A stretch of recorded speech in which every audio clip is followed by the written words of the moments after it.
Pada sambutannya saat menghadiri Muktamar ke-20 IMM di Palembang Jumat malam, Presiden Joko Widodo menyebut Indonesia bisa menjadi negara maju dalam 3 periode kepemimpinan ke depan.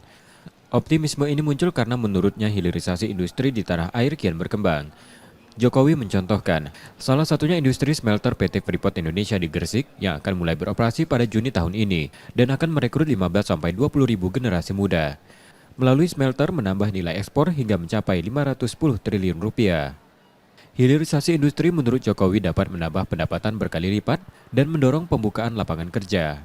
Jokowi juga berharap hilirisasi industri ini dapat didorong di seluruh sektor oleh presiden terpilih berikutnya, memberikan pesan hati-hati dalam mengelola negara.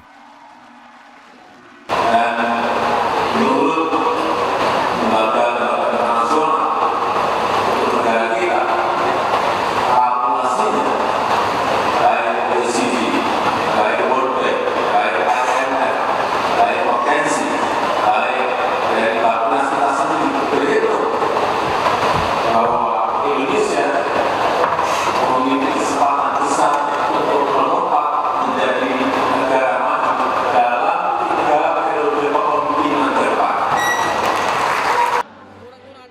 Kehadiran Presiden Joko Widodo pada gelaran ini setelah kunjungannya di Ibu Kota Nusantara IKN Kalimantan Timur.